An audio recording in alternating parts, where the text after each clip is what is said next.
Tim Pool, one of my favorite internet personalities of the last few years, really going back maybe even 5 years, addressed the situation that I talked about in another video about Milo Yiannopoulos.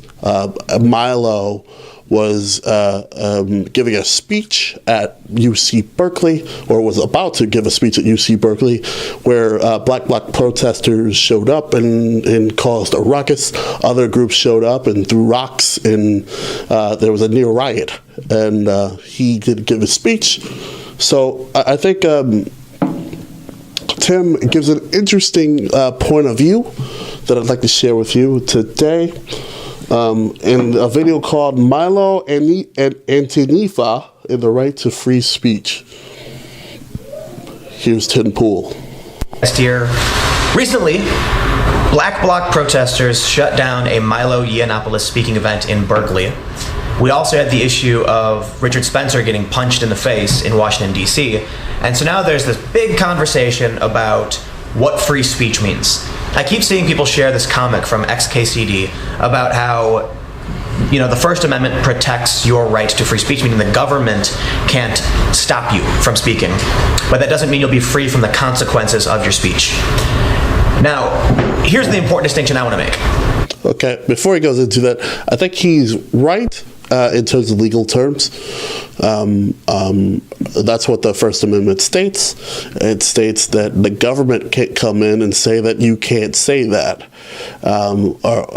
But, you know, if I wanted to come in and say you can't say that, as long as I'm not violent and breaking any laws, I can say you can't say that. More from Tim Pool off his channel. When I'm talking about free speech, I'm not talking about the First Amendment or laws. I'm talking about the belief that we as human beings have the right to express our ideas, no matter how good or how bad, without being physically harmed for it, right?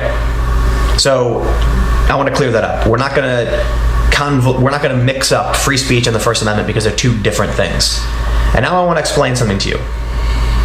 When I say that Milo Yiannopoulos had his right to free speech infringed by Black Bloc protesters who were smashing things, starting fires, and attacking people, that's true. I believe everyone has the right to say whatever they want, so long as they aren't directly inciting violence, okay? And what I mean by that is, if you're standing on the street saying, hey, go beat that person, yeah, okay, hold on, you know. When Milo Yiannopoulos is saying things that you don't like politically, that is not violence, okay? That is him having ideas that you don't like. I entirely, wholeheartedly agree. He hit the nail on the head. It's not violence. It's disagreement. And the fact that we've conflated violence and disagreement in our culture is a very strange thing to me. Very strange. Milo has a right to say whatever he wants, so long as he's not telling people to go directly harm someone. You do not have the right to silence other people and shut down events because you don't like their ideas. I agree. The same thing can be said for Richard Spencer. So here's the question I have. So many people are saying they like that Richard Spencer got hit. They're sharing this meme saying, good, we're punch a Nazi, stab a Nazi. It's really crazy and extreme videos.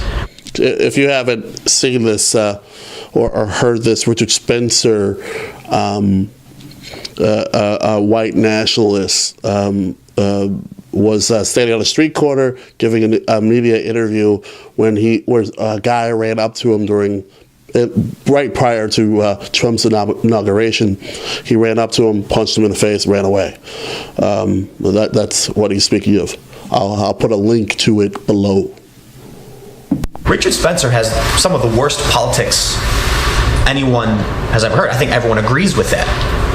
But he was standing on a street corner talking to a camera, minding his own business, when someone came up and sucker punched him. But what do you think it was like 50, 60 years ago for the LGBT community when people were going around saying it is okay to be gay? And then you had a bunch of people saying that is a dangerous, family-destroying idea, and I need to punch you in the face because your idea is dangerous. The idea of what is dangerous and what is bad is subjective. Richard Spencer thinks he's a good guy, okay?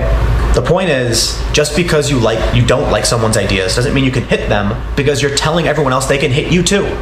You know, it's really strange that we're at this point in our culture where that has to be explained. It should be apparent that if you hit someone because you disagree with them, that someone could hit you because they disagree with you. We're through the looking glass. It's a very Trump's America is a very strange place. Well, you agree with violence.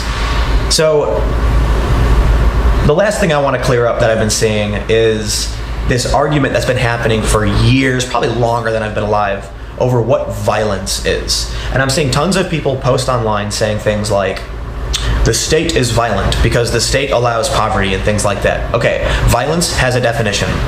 The definition of violence is the direct physical force, the direct use of physical force intending to cause harm to someone or something. Okay? The use of physical force directly, meaning like you take action intending to harm someone or something, that is violence. If you want to say the government is violent or whatever, you're thinking of something different, maybe callous or, I don't know, say evil, right? Amen, brother. I think we're becoming increasingly worse with words as a culture.